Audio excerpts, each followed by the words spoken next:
episode of Hot Goss. Hello, Hot Goslings. We are so excited about our episode today. We love both a throwback and a reunion, and this is both of those things. Yes, we're so pumped that our dear friend, Peggy Orenstein, who's brilliant, who's a New York Times bestselling author, is agreeing to talk to like little of us. So thanks for being here. Just as some background, Peggy and I met, I think, like just over 2 years ago, just before the pandemic, when we were all still so young and fresh-faced. And we had this kind of community conversation about her book, Boys and Sex, which was a follow-up to a book called Girls and Sex. You should check both of them out. We'll put a link up for you. If you haven't read them, please definitely check them out. Peggy, do you want to say anything about yourself? No. I'm really glad I'm here, and it's so great to talk to you. And we had so much fun when we spoke in Portland in the before times, and I hope we can do that again sometime. Truly think it was a real blast, and I'm glad that like the feeling was mutual. So mutuality is nice. Yeah. Fingers crossed that the next time we do this, it is in person. But for now, this reunion feels like a really good match for the topic that we want to talk about today, which is a throwback to our episode Cock Talk. So today we are unleashing the pussy panel, which is a conversation that we are hoping helps to broaden a sense of both body positivity and also to shine some light where we just don't give vaginas a fair chance. Because this can feel pretty personal to talk about.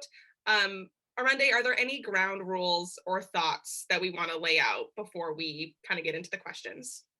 Yeah, thank you for asking. I think it's maybe important to point out that obviously we're going to be talking about like vaginas and vulvas, and so it's very possible that if you are in an office that is not our office, this might be like a not safe for work conversation, so be aware. Also, this type of language sometimes can feel uncomfortable for people, just depending on their background and their level of exposure to these types of talks. And so I think just like do what you need to do to feel like safe and comfortable for this conversation, right? If you need to like be like alone, or if you need to take breaks or not be with other people, all of that is totally fair and fine. I also want to say that we're going to try to be as good as we can, like gender neutral language.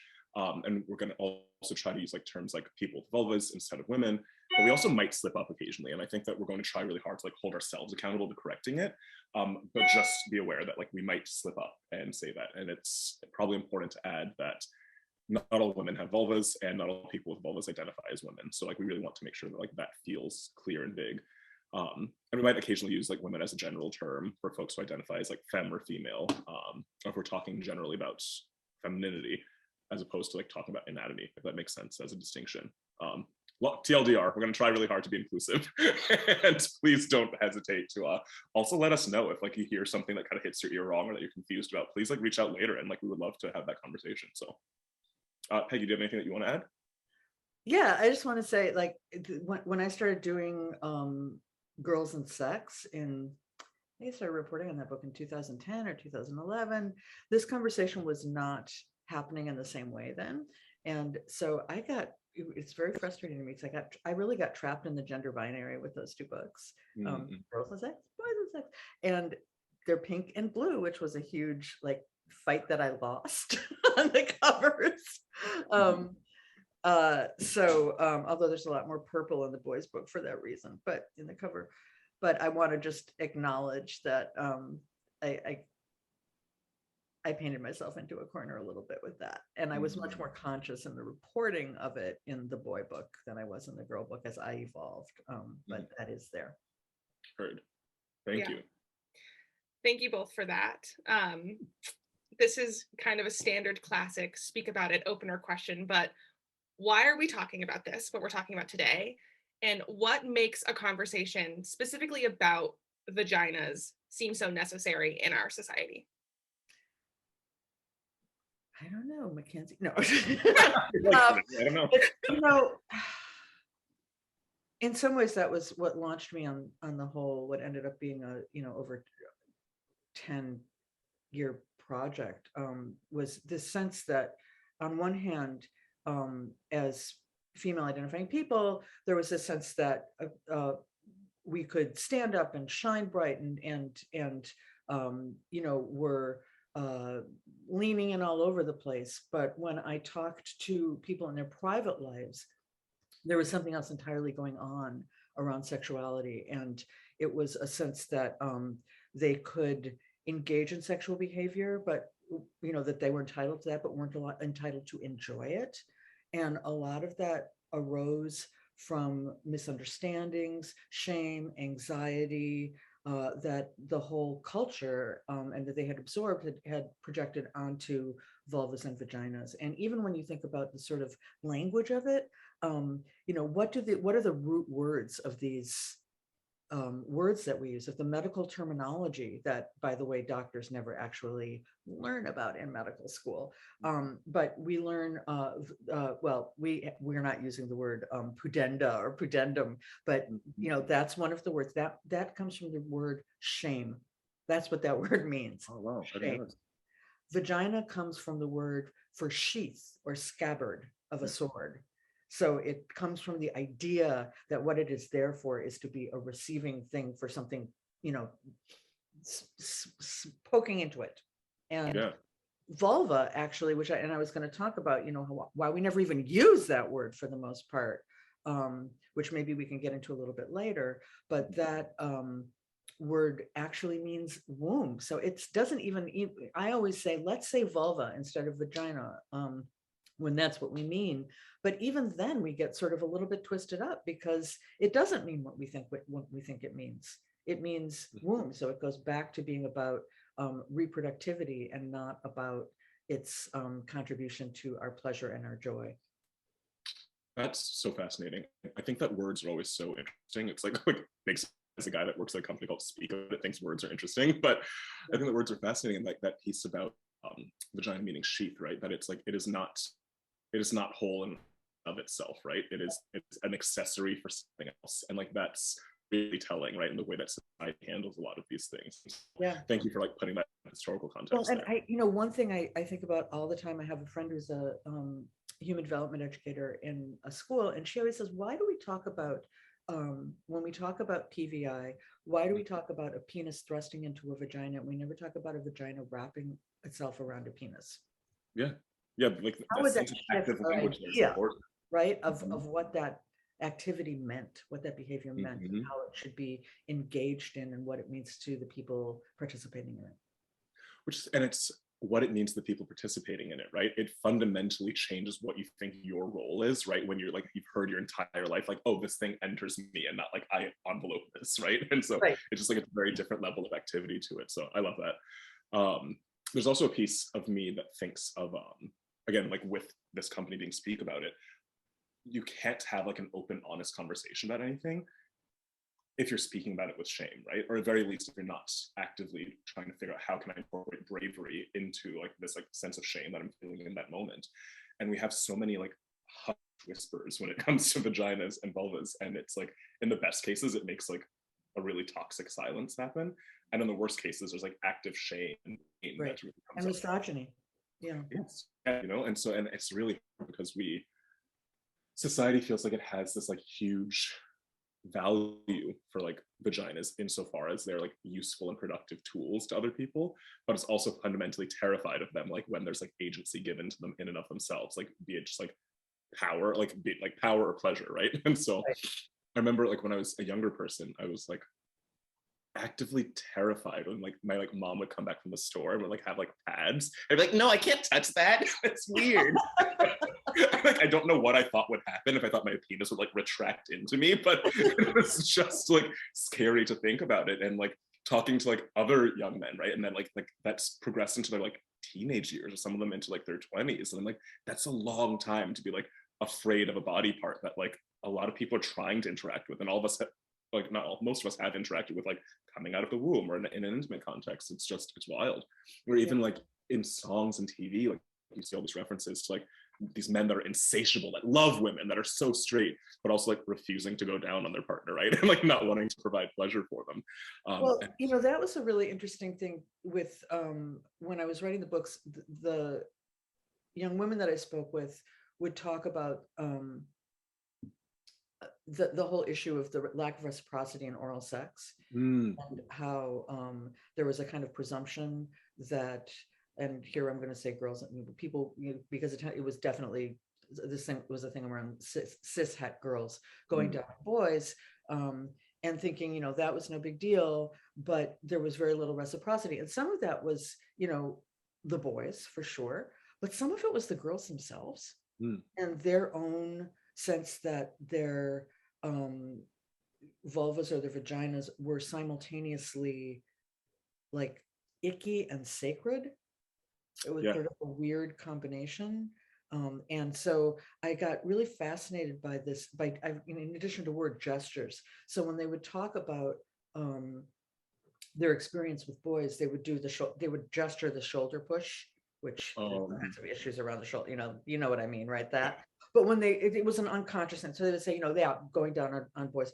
And then when they would talk about boys going down on them, they would make the opposite gesture. Oh, interesting. Yeah, like they didn't want it. Like, yeah. Boom. And I thought, wow, there was so much encapsulated in those unconscious movements they were making. Yeah. That's, again, really fascinating. Like we say so much whether or not we realize that we're saying it. It's like the words that we choose to use, the gestures, our reactions to things. I think that's really telling. And even just in general about how I think frequently like what that like power dynamic feels like talking to a lot of my like female identified friends who've gone down on men, and they like genuinely feel like there's such like a gross bad power dynamic, like a bunch of them, it's like it doesn't feel good like being kind of like forced down to do this thing. And so it's interesting that manifests in their gestures. There's also something from your book that like this part kind of made me think of about the orgasm gap. Yeah, we talk about that. Yeah. It's real. It's a thing. I mean, depending on the studies that you look at, it's 30 to 60%, kind of depends on who they're looking at, whether they're looking at long-term relationships or hookups or what kind of thing. I will say, really interesting that when two people with vulvas have a sexual experience, the orgasm gap disappears. So they climax at the same rate as cis het men. So a lot of it has to do with the behaviors that we are prioritizing and that we think of as defining sex when we interact with other people. So that's part of it, but it's also our expectation. One of the things that I talk about in the books is this idea that Sarah McClellan came up with, who's a psychologist at the University of Michigan, called intimate justice. And intimate justice is the idea that it's a social justice or human rights way of looking at sexuality, or lens through looking at sexuality. And one of the things it does is say, who has a right to engage in sexual behavior, who has a right to enjoy it, who's the primary beneficiary of behavior, how do partners define good enough? And it puts sex into these political terms that it has the same, just like, I don't know, who does the dishes in your house, or who vacuums the rug. It has that same kind of personal political context. And those questions are really difficult to answer, I think, for women or female identified people, regardless of your age. But my idea with young women was that I didn't want their early sexual experience to be something that they had to get over, as it so often was. But I think when you talk about the orgasm gap, it's really interesting to look at that from a social justice perspective. It's really interesting to look at that from a perspective of intimate justice, and what that means. And certainly when I talked to people about hookups, people who identified as male, again, primarily cis het guys, would say, I know it doesn't sound very good, but in a hookup, I don't really care. The kind of definition of a successful sexual experience was male pleasure, and female pleasure was secondary. And there was a sense that, there's always a sense that female orgasm is very persnickety, right? Very difficult. It's really hard to make that whole situation happen in there. But when women or people with vulvas masturbate, they orgasm in like 5 minutes. So not so persnickety. It's again, it has to do with our knowledge, our willingness to interact, our prioritization of certain activities over other activities as defining sexuality for us. And again, I think that like level of like comfort and expectations, like I feel like now I'm thinking through this idea of like the sheath, right? And then it when you're there by yourself, cool, like I'm like whole complete thing, right? And so like I can just like enjoy myself for the sake of it, versus when you're like, oh, I guess like I'm supposed to be like the sheath for this other thing. Like it's like you think I'm supposed to be providing pleasure here, right? And so like your mind, you're thinking about all this other stuff. Also maybe like, again, person has gone into it saying I'm not necessarily super concerned about their enjoyment, Right. and there's also like a fear of like safety and comfort in it, you know. And so there's a lot of pieces to it. There's a lot of pieces, and also just the very, thing, and that when we talk about women's or vulva havers anatomy, we talk about the vagina, right? That's what we refer to that whole situation, the whole thing down there, as a vagina. And I've noticed that you have thrown vulva in there, which is really great. But so often, the way that we speak about this thing is as if the place that the penis goes in and the baby goes out, basically is the whole shebang.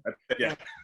That the place that has all the nerve endings and is really the source of female orgasm, kind of, we don't talk about that. So I'm really big on not only, when we talk about words, and it's that shame and that embarrassment and that awkwardness comes up when I say, people, we got to say vulva, because it's hard enough for people to say vagina at this point. We're like, forget that. It shouldn't be even the vagina monologues. It should have been the vulva monologue. Like and no shade on her, but we have to reclaim and say the word vulva if we really want to make these kind of shifts. Heard. I want to make sure that Mackenzie has a thing to say, but it's like while it's still in my brain because I can feel it slipping. I think we used the term like cishet at one point, and just for anyone that like doesn't know, it's just like someone that's cisgender. Their sense of gender identity kind of aligns with what they were assigned at birth, and being a heterosexual, so like they are attracted to like the quote opposite gender, and so just wanted to do that. And then there's something that you said that reminded me of a study that was done, and I want to say it was 2012. I think it's like the National Campaign to Prevent Teen and Unwanted Pregnancy found that about 63% of sexually active teen girls regretted having sex, like losing their virginity when they did, and wish they waited longer, like lost their virginity in different contexts. And that's a huge number. 63% is a lot. And so just wanting to like kind of keep all those things in perspective, like why this feels important. I'm sorry, Mackenzie, do you have like a thing you want to contribute? Just a quick thing. I was just going to say that like there is this wealth of information that exists, but it does kind of feel like it is almost like there's like a secretive, almost like mystical nature to like having this information or not having this information. And the average person like knows what a vagina or a vulva is, in that they know that babies can come from them, but also like a large portion of what they know is that they don't know anything, right? And that they're not really supposed to like be curious or talk about them or like want to interact with them too much. Interact with them. Yeah, I mean, I talk a lot about, and we haven't even talked about the clitoris, right? And I talk a lot about I talk about it as the American psychological clitoridectomy, but I think it's it's obviously much more broad reaching than just our country and culture. That when we have our babies, parents have a tendency, this is sort of a documented thing, to name all the body parts on boys or people who have penises. And so they'll say like, at least they'll say like, here's your pee-pee, right? They'll say something. But with girls, they go right from navel to knees, and they leave, this business in here just unnamed. And as we've been saying, there is no, it was the name of the organization. There's no better way to make something unspeakable than not to give it a name. Yep. And then you go into this is just how deep this goes. You go into your puberty education class, if you still have one, and you learn that people with penises have erections and ejaculations, and people with, we'll say vaginas, because that's what they would say, have periods of unwanted pregnancy. Not the same. Unsurprisingly, fewer than half of people with vulvas masturbate even once between the ages of 14 and 17, which I have to tell you, when I told that to my book editor, she was like, no, that's not right. I know when you said that, I was like, wait, what? It is. Here's the studies on that. It is. They're like, no, they can't. It's like, okay, it's not right for you. Yeah, But geez. but they don't. And then they go into their partnered experience, and we have this completely ridiculous idea that they would know what their wants, needs, and limits might be, to be Mhm. able to articulate that, to have any sense of it themselves. It is completely unrealistic. We set them up from birth to be ashamed, to be ignorant, to feel like they should know, but they don't. And then on top of that, you have a media culture that is bombarding them every second of the day with sexualized images that are distorted, that are inaccurate, that are inequitable, that are often frankly misogynistic. Mhm. It's and feel somehow that if we talk about sex to them, that we're somehow corrupting their innocence, or giving them information they're not ready for. I mean, it's outrageous the way we approach all of this, and no wonder people end up confused, ashamed, unsure, unhappy, without pleasure, in pain. Of course they do. Yeah, that's huge. I'm wondering, because you've alluded to it, but I'm wondering like if we can like focus on that a little bit, about what messages are people taught early about vaginas and vulvas, and like as one who does not have, like maybe I'll like tap out Right. for a little bit and let you all like share if you want to. You don't have to, but um you learn that they're dirty, that they smell bad, Mm. that there's something to be ashamed of. You don't learn anything about female orgasm. You don't learn anything about the clitoris. You don't learn anything about the vulva. If you learn anything, it's babies come out of there. And you learn, pee comes out of there, which isn't even true. You get that wrong. Or you learn nothing at all. It's completely science. I mean, I know, um, I'll go personal on it. My parents, and I will say my mom was about as sex positive as a person of her generation can be, to the point where I wish she would shut up, as I think my daughter does too. Still, my parents, for both, and I will say they were egalitarian about it, for both my brothers and me, they referred to that whole thing as your private. Mm-hmm. Heard. Yeah, that's like across the board. It is just private. Just stay away from that. Yes. Which again is so hard, because it like creates this sense of like, cool, like if I'm not staying away from it, like who do I talk to? Am I doing something that's Right. terrible? Right. Enzo, do you want to share anything? It's fair. My parents were very sex positive. Yeah. As far as like what we're taught, I can say like what I was taught, which was essentially very little. And I feel like my earliest memories of being spoken to about that in any regard, and this is often messaging that I think comes from like male figures, like fathers or like grandparents, right? Is that your body is a temple, right? I feel like that is such like standard imagery that like young girls are taught, and that imagery is often not empowering. It's like pretty scary. Like it's pretty scary to think of like having this like a temple, like something that is so like I don't know, like pious inside you, that you are also taught to have absolutely no relationship with. And then as you get older, you're essentially taught to be or to feel lucky if you have a partner that is interested in interacting with a vagina up close and personal in any way at all. And that conditioning can also make it like really difficult to communicate what feels good and what doesn't feel good, because you might feel like you might worry that you're gonna like scare somebody off, or worse, especially if you're in like a cis het kind of like sex scenario, you're worried that you're gonna hurt the man's feelings, Yes. right? And as I am reminded of an episode of The Sopranos where Junior Soprano has this deep dark secret. It's the whole plot of this entire episode, where you are taught that like if the world finds out about his secret, that it's going to like completely ruin his status as like a macho man. And the secret is just that he enjoys going down on his girlfriend. And while I think we've maybe come a ways away from like that level of like thinking, I don't think we realize just how much that stigma still exists, even if it's like internally or externally. as we were kind of talking today, I remembered that right now there's a trend on TikTok, which is like an app used by like younger like millennials and like Gen Z. Um, but the whole trend is essentially, and it's done by both men and women, where there's like a doorway. The doorway says the clitoris, and it's always just a man walking right by it, you know, like not knowing where that is. And it's a joke, right?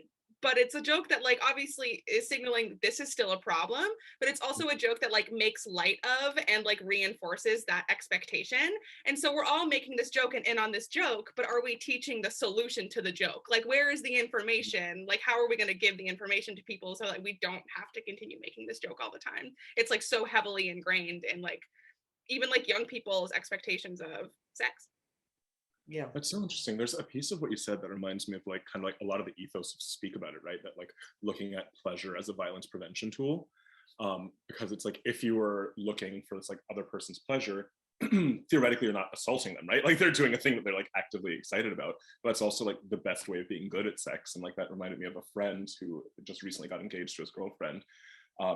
And he was telling me at one point that she was saying that he was like really good in bed and like just like is always like complimenting his abilities. And he's like, I'm really not. He's like, I just care about her, right? And I just like ask what she likes and wants. So I was like, but that is good, right? And like, and we both like had this moment of like kind of like being bummed, like kind of like on her and like other like femme folks' behalf. But it's like that should just be like a given, right? Like that should be like a bare minimum that the people you're having sex with care about you and want you to like have a good time. And it was really interesting to hear that like for so many folks, like that just isn't the case. Like they're like just physically present, but like not really tended to in any way. And so it's yeah, it's just it's wild. Yeah, you know, it's really interesting, that violence prevention piece, that is real and that is documented. And there's a lot of caveats with this in terms of how we think about this, but the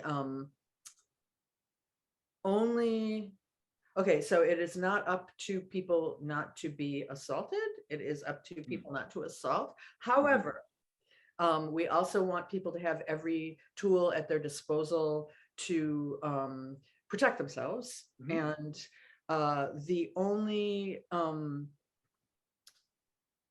program, evidence-based program that has been shown to reduce the rates of rape among college women, so, or of being raped, again, not that they should be in that position to be preventing it, but it does, when they include a unit on positive sexuality, along with teaching refusal skills, it makes a huge difference, you know, over just teaching refusal skills.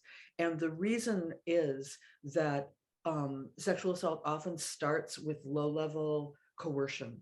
So it starts with like, come on, it'll be fun. Don't you like me? You know what? Come on, don't, you know, let's, you know, that sort of like, you know, badgering and pestering and flattering. And rather than thinking, maybe it's just me, or maybe I'm inexperienced, or maybe I'm naive. If you have a sense of your body and your pleasure and your wants and your needs and your desires and your limits and your pleasure and your joy in your sexuality, you are potentially able to recognize that much earlier and to get out. Not always, again, but it helps. So it really does make a difference for people with vulvas to understand their sexuality and to experience a sense of pleasure in their body, and to know their bodies, not only just because we should and because it's good and because it's going to make your experience better and because it's fair and equitable and wonderful, but also because as it happens, that does reduce danger for you.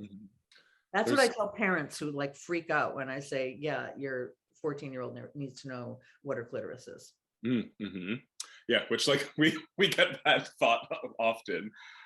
There's one thing that you said, well, two things that you said I think stood out to me, but I guess I'll comment on one and I'll let Mackenzie do one, if you want to do one. But one that stood out to me was about just I was thinking about the ways that we learn different messages in this world, right? And that like media teaches us so many things, right? And so like that like idea of like low level coercion, we're taught that so often, right? Like almost so many romantic comedies, right? That like what happens? Like the main couple meets each other, one of them hates the other for a while, and then there's this like constant push, and then eventually like, oh wait, actually we're in love, just kidding. And it's like I think that like we're taught that like that's normal, that's how it should be, right? Like you're supposed to like just keep asking, and it's you're demonstrating interest, it's not a bad thing, when in actuality you're just like breaking a person down until they feel like they have to say yes. Well, And so I watched recently, I rewatched something that at one point had been a romantic comedy that I loved. It was Crazy Stupid Love. Do you know that one? oh yeah, yeah, Oh, yeah. Mhm. Yep. I was thinking about that recently. Is it not good on a rewatch? Oh my God. No, the little boy who is trying to get with his babysitter, Yes. and Oh, he yeah. keeps badgering her and pestering her, and she keeps saying, go away, no, go away. And then he gives this big speech in an auditorium. Or no, then his father says, if you really love her, go and get her. Don't let her say Get no her. to you. I'm like, And he gives what? this big speech. And this is like the like big point of the movie. And then she gives him nude photos. Yeah. And Yeah. says, "Hit me up in a few years." And I'm like, "What? What?" It was horrifying. Yeah, upon like reflection, I guess that doesn't sound great. No, That whole it movie was has broke like, my heart. I loved that movie. Oh, no. Wait, what were you saying, Mackenzie?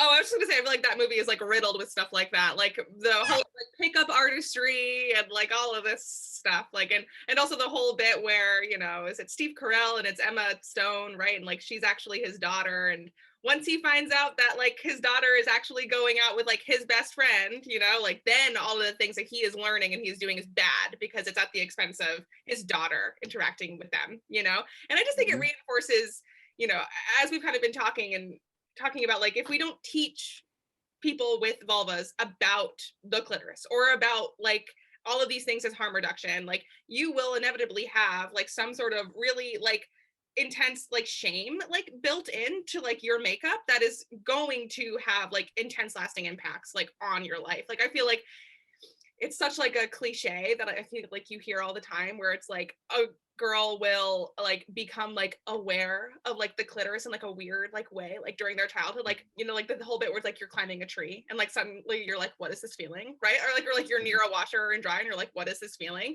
But if you have no verbiage for that, like it immediately is a secret that like you feel like weird and like othered for feeling, and then that just like pushes it down further and further. And like how does that impact us as adults, you know? Like I feel like we could talk like ad nauseum about like just that for a while, or I could. Well, that like ties to even like what you just like said about not having words for a thing. We've used the term vulva a bit, and we've also acknowledged that not everyone uses the term. We should maybe define it. Like it's like coming a bit deep in the episode, but yeah, we should maybe define like what is it. Peggy, do you want to? It's the outside. It's pretty easy, you know. And it's and even that, I mean, that's just a step to me that, okay, you know, the vagina is the part where something can go in or a baby can come out, and the vulva is the external genitalia, and that's, and even then that's such a broad thing, right? Like, you know, it's the labia, it's the urethra, it's the clitoris, it's, you know, it's the whole external thing, and there's many, and I was in I loved this. I sat in once on a puberty education class, a progressive puberty education class. It was actually my daughter's. I can say that now because she's now an adult, and you know, she won't, an adult meaning she's 18, and she won't feel embarrassed that her mom was sitting in on her 5th grade puberty education class anymore. And they did learn everything, you know, they learned all the external and internal reproductive parts, and they learned a little bit about, you know, not, they were only 10, so it wasn't really intense or anything, but they had to at one point label, they had a diagram and they had to, you know, label all the different parts of the external female genitalia of the vulva. And one of the boys I was sitting behind said to another boy, what's this one? And the kid looked over and said, oh, that's the clitoris, it's for making good feelings. And then clitoris. And I thought, oh, you want your daughter dating that boy? Yeah, right. But I mean, that was all they said at that point. At 10 years old, it was like they were naming all these things and that's the clitoris. It's for making good feelings. Boom. That's, and there it is. And meanwhile, I had looked at, I don't know, Mackenzie, did you ever that book, The Care and Keeping of You? Mm-hmm. All girls in your demographic got that book. It's is that the like almost like the American Girl-esque? It is American Girl. Yeah. Yes. It's a puberty education book that everybody hands their daughters, and that's what you're handed. It's got a lot of good things in it. And there's two of them. There's one and there's two. Not as many people get Care and Keeping of You 2, but Care and Keeping of You 2 had a diagram of the vulva. And I think they've changed this now, partly because I have complained so loudly and publicly about it. It labeled everything, no clitoris. Oh, interesting. Just ignored the existence of that. And so it had labia, urethra, vaginal opening, all these things, both labia. And I did actually show it to my daughter at the time and said, what's wrong with this picture? And she looked down and went, no clitoris. I was like, yes. And then I drew it in, but I mean, that's how deep that shame goes, that even putting it on a diagram in something that is meant to educate girls about their bodies doesn't include it. That's really interesting. That made me think of something that I heard at the National Sex Ed Conference a couple of years ago, where it was a woman of color, sex educator of color, and she was talking and saying that if you look at any medical textbooks, you would assume that they're all just like showing like the vulva of the same woman. And I was like, oh wow, like that's really important. And like just her point was talking about like just like seeing different colors represented, seeing different sizes represented, like seeing like little bits of natural variation is so important for like a body part that is shrouded in so much like shame and mystery. For if you like are looking at like a textbook being like, cool, like they're gonna give me like give it to me straight, right? But like seeing something like omitted like that is terrible. Seeing like a body part that doesn't look like your body part is terrible. That we really need like different examples so people can see like, oh, I'm not a freak, right? Like nothing is wrong with me. Like there's just natural variation.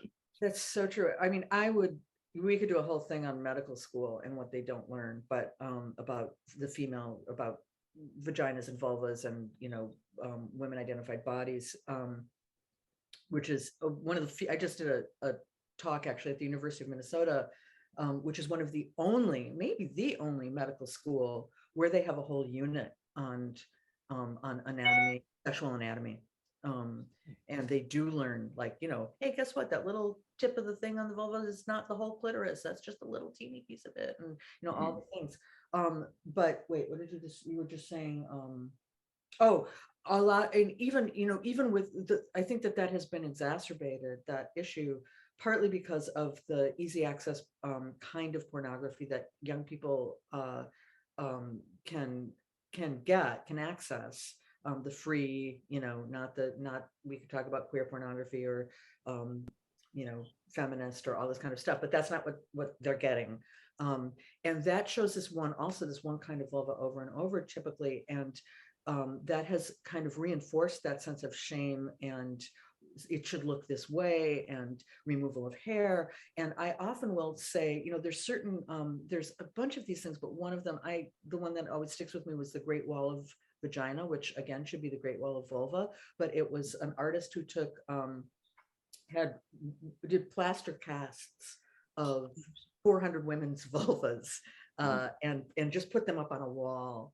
And it shows, I think it's particularly valuable for young people but also for those of us who are older and have carried that shame, because you can see that there is individualist fingerprints, and there is not one way that they are supposed to look. There's not one way a clitoris is supposed to look. There's not one way labia are supposed to look. There's not one way any of this is supposed to look. And that is liberating, and also does reduce that sense of shame and anxiety and curiosity, because shame and anxiety, because we don't see it. And it does become this secret and this constant sense of like, am I normal? Is it okay? Emily Nagoski, who wrote the book Come As You Are, which is one of my Bible books, talks about how what sparked her interest in writing this book was that so many people with vulvas would come to her and say they thought their clitoris was broken or they didn't have one, or all these things. I mean, it just goes on forever, the kind of depth and breadth of of the negativity that's projected and that we learn to project onto our anatomy and our That's sexuality. weird. And it's also something that you said too. There's like so many things that all of this one makes me want to talk about. There's a finite amount of time. One of the things you mentioned something about queer porn, which reminded me that like we always try to make sure that our topics are as like inclusive as many folks as possible. And I think if we're like doing some definitions, it's probably important to talk about like there's some men that engage in like various types of sex that refer to like if they're being penetrated, like referring to like their anus as their pussy. And it's probably important to like reference that, right? That like that's there's a point in time that wouldn't be heard of, right? And like that we wouldn't think that like, oh, like a man who identifies as a man like can't possibly have a pussy, right? But it's important to point out that like for some people that's like an important way of kind of like owning their sexual power and like their sexual pleasure, right? And like saying like, cool, like this is like a thing that is penetrated and like I am being penetrated and like in this moment this is that for me. And so for some people that is really important, but also I think it's important to point out that there's ways in which that expression is sometimes used to like hide, or I was gonna say mutate, which sounds so like extreme, but to like mutate the fact that you're like engaging in queer sex, right? To be able to say that like, no, it's still straight, right? Like he's fucking my pussy right now, not my like ass. And it's like, it becomes a different thing. And so being really aware of it is really beautiful and important to find the terms that feel right for you and to use them and to feel empowered in your body. But it's also really important to know, am I using this term because I'm trying to like dance around something else, or I'm trying to hide a particular experience?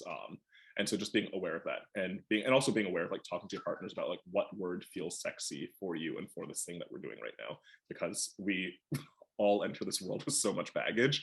And so it's like sometimes really important, and especially in regards to sex. And so it's really important to ask like, cool, like what makes you feel sexy, right? If I'm talking about like wanting to interact with you, like what word do you want to hear me use? So we don't enter the world with the baggage. The world puts the baggage on us, and then the sexual world, right?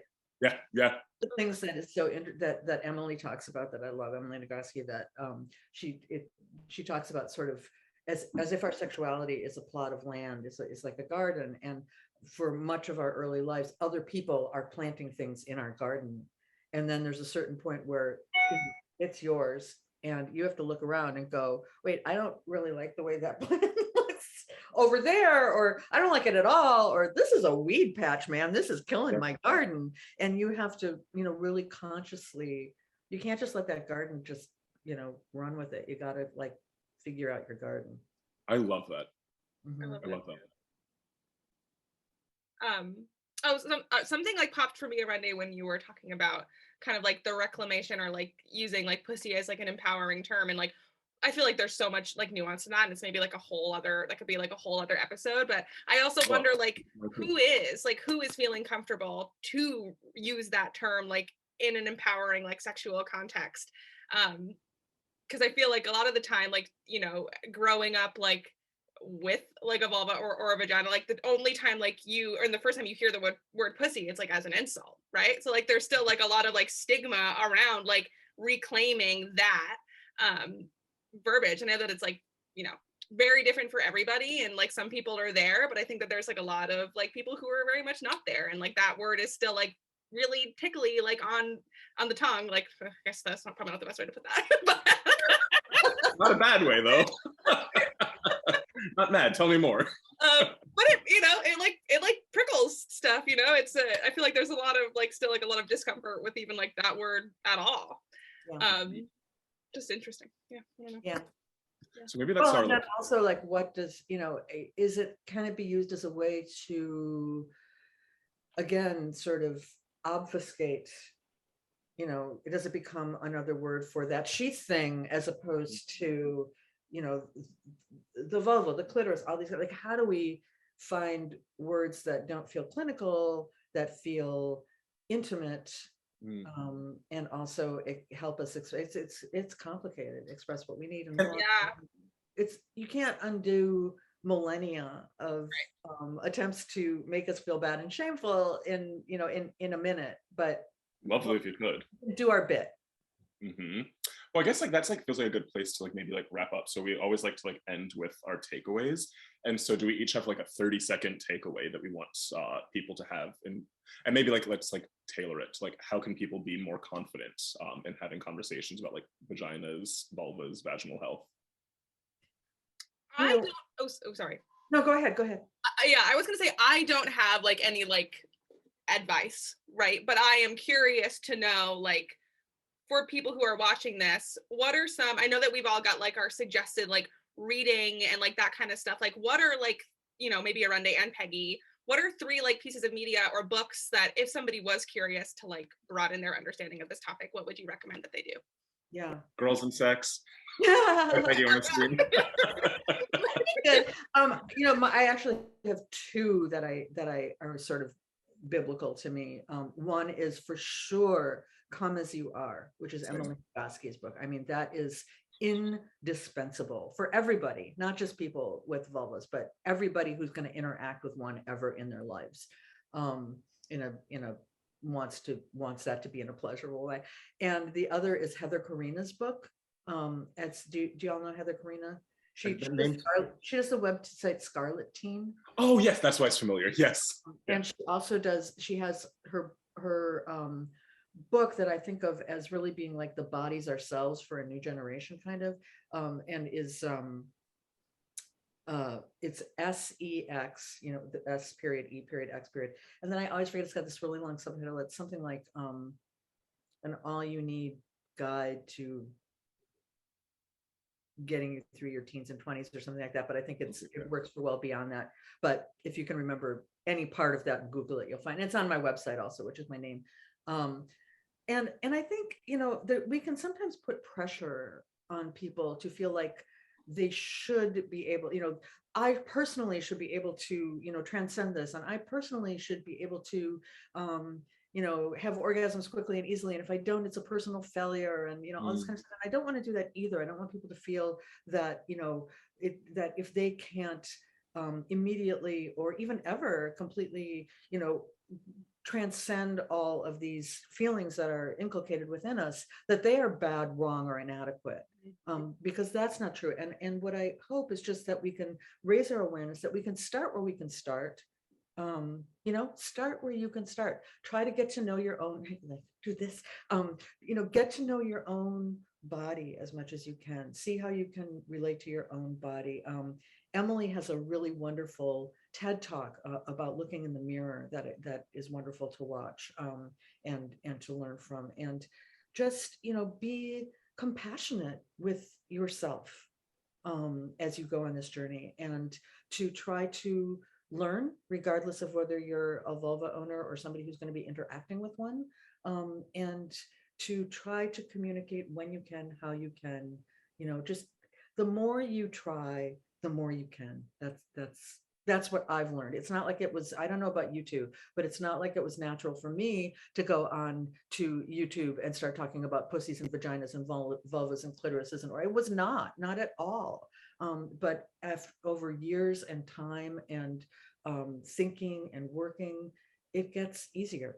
100% that. And I think maybe kind of running off of that, I think that's one of those ways in which you get it to become easier is to start like really investigating where are my hurdles, right? Like what are the blockages to this? And like really like asking yourself some of those like uncomfortable questions. As we said many times, that like there's so many different pieces that like contribute to our sexuality and to our ideas about our bodies, how we interact, and really investigating like where did I learn what lesson, right, becomes really important. And so figure out like what information do I even have, right, about like vaginas, about vulvas, about bodies, about sex, and like is that from a reliable source, right, like, or is it like a faulty source? So even in that inherent in it's figure out like what is a reliable source, right, becomes really important. If you think that like the female orgasm's a myth or so complicated, right, like why is that coming from like media? Is that coming from like jokes from your friends, or is that coming from like you never actually really taking the time to ask someone what it is that they like or what they want, right? And so really starting to investigate those things and ask yourself those tough questions, I think is really the only way to like go to your garden, right, and like start to weed out those things that aren't good. In order to take out the weeds, you need to know what's there, right? And like and especially if you want the weeds to stay gone, you need to figure out how does this keep coming back, right? And so you really need to like dig out to the source of it. So I think that's my advice, like asking yourself those like big questions and go from there.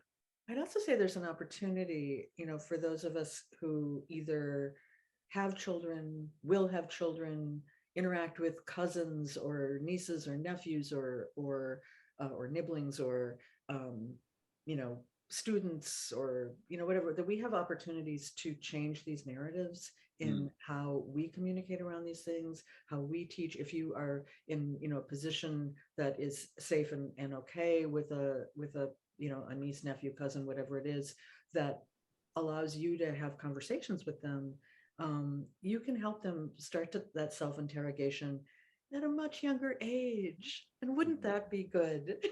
Yep. Yeah. To You not raise children differently.